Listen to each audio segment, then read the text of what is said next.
entering a time in history, Henry, where many of the people who remember will no longer be with us. Yeah. That most of them are going to be gone in very short time. What then? Well, my own feeling is that while it's true that that survivors were very instrumental in building the museum in Washington and in echoing what happened to them, and that some of the noise we hear, and which will pick up to a crescendo in April, which is Holocaust month, that some of the noise may in fact stem from them. But my own sense is a little different. I think what we're hearing is really the resonance of an enormous event, an important event in history. I teach the Holocaust since 1968. I've been teaching it, probably one of the first to do so. It's a very difficult subject to teach, and it's easily mistaught. My classes are not primarily Jewish. They used to be, but now everyone takes that course. We opened up a class at my school this year, and we usually get an enrollment of perhaps 20. We've got 75 youngsters in there.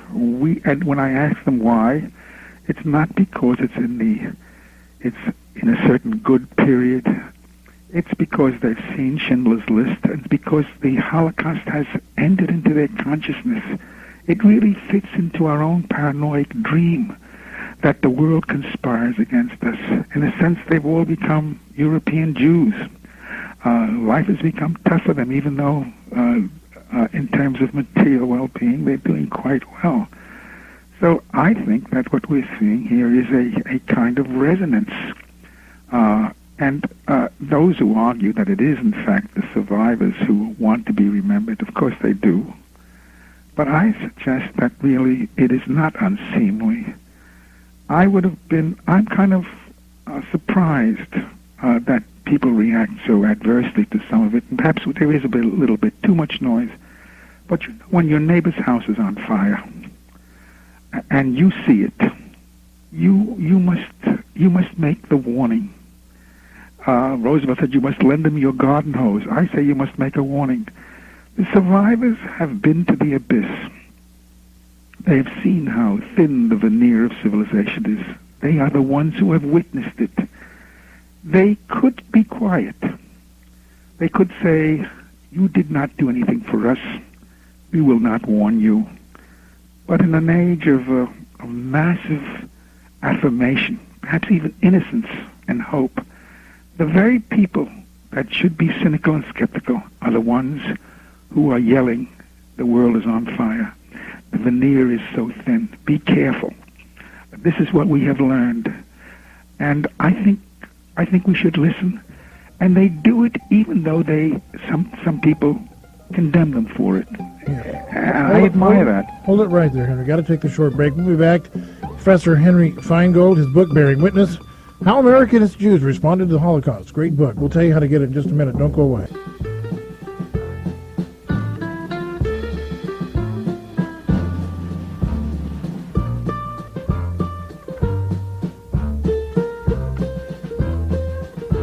All right, welcome back, ladies and gentlemen. Professor Henry Feingold with us in the Holocaust special this evening, Bearing Witness, How Americanist Jews Responded to the Holocaust. First, Henry, how do people get your book if they want to read it? Well, I guess they go to Syracuse University Press, or it's in your local bookstores. Barnes & Nobles has it. Okay. Amazon.com on the web, do you know if it's there? Yes, I think so. Okay, so we can find it pretty easy then. Yeah, it's available. I want to just say that if there's anyone out there that has a question or comment real quick before the hour ends, we'd be glad to entertain those. And Marcel will talk to you about that when you call in at 800-449-8255, 800-449-8255. Henry, you talk about this shot across the bow, this warning from those who witnessed the Holocaust to the rest of us. And yet, when I look across this landscape of this ever shrinking globe of ours, whether it's Rwanda or Bosnia, or even some of the tactics being used in our own country, if you look at the Waco incident, or if you look at the way the IRS goes in with SWAT teams to get the evil non-tax filers and stuff. I'm just wondering, I mean, what is the message? What are we supposed to be warned about? What should we look out for? I think what you need to look out for is a self-commanding bureaucracy that doesn't even have to be triggered. That is a machine that does not have a human dimension. That simply is that solves problems, any problems.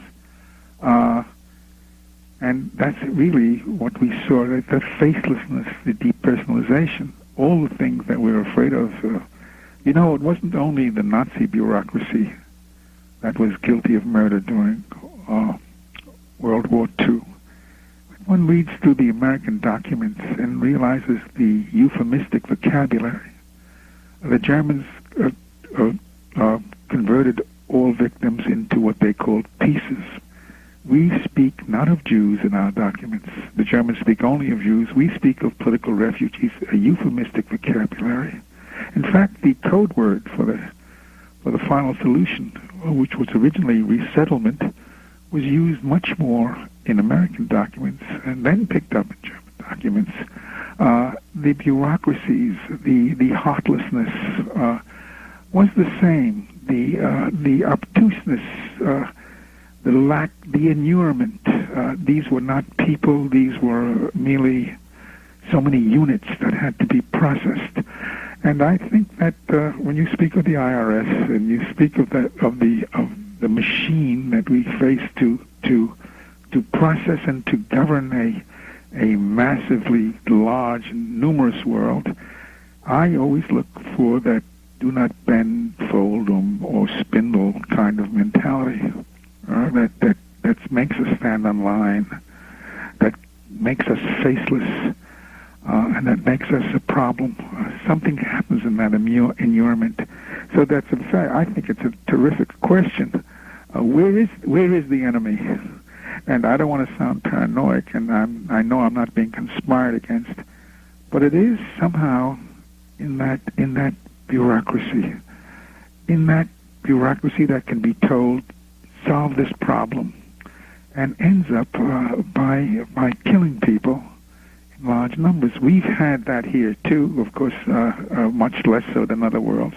But I see that in the Soviet Union. I've just come back, and I'm sure in China, the facelessness of the bureaucracy, because you need a large bureaucracy when you have a totalitarian system that has something massive to do to change the human being, to make the new Nazi man, the new socialist man.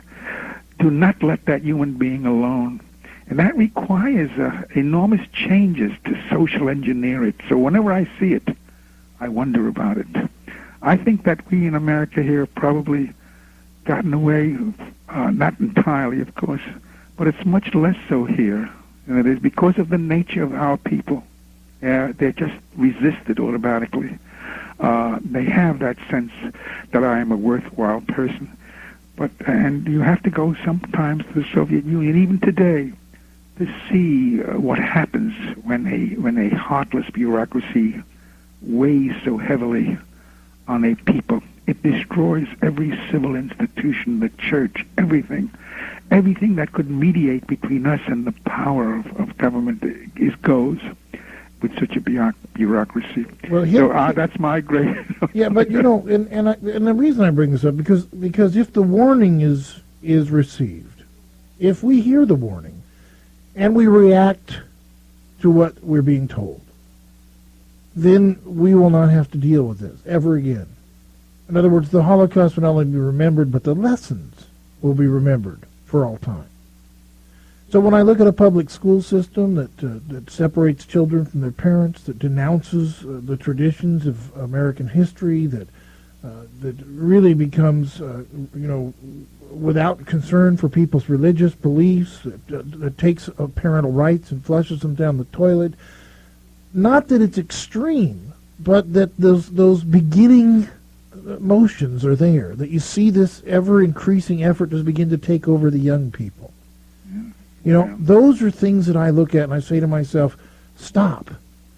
I hear the warning. Stop that. Don't do that. Government doesn't need to have the power to reshape the consciousness of my child, to socially engineer the children of America for some auspicious future that may or may not even come, depending on world events. Just teach my children how to read and write. We'll take care of the rest at home. Right, absolutely right. And so when I see those things, then I ask myself, is this how it starts? And shouldn't we, early in the game, before it becomes so powerful that you can't stop it, shouldn't we be saying stop? That's right. And when you hear them say the next time how few voted in the last election, remember that one of the things that saves us is that we still have private lives. We're not all in the polis. We can retreat to those. They haven't been totally destroyed. And there is a privateness, and that's where the freedom lies. In a sense, what we really have to do is take care of that private sphere. But certainly there's a great deal to be done. Yeah. But I'm certainly not an expert in how one prevents tyranny. Well, and there is something aberrant about what happened in Germany, something special that is not yet fully understood. Yeah. It may be possible that there is such a thing as a demonic leader. When one reads about the mesmerizing effect of this man with such a large waist, who was nothing that we consider a man. He was not married, he did not drive a car, he didn't go hunting, he didn't play baseball. We would have considered him a feat, and yet he won the hearts of the German people. Yeah. It's not Hitler that's interesting. It's the relationship between Hitler and the German people that was so unbelievably strong, and the spell was not broken until the very last day of the war. How did he get such a hold on the people?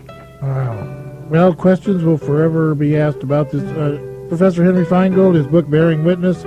Thank you, sir. God bless. It was a wonderful interview. Thank you for having me. I enjoyed it very much. Thank you. All right, folks, we'll be back on the other side with fun, frolic, news events, and other fare. Please stay tuned.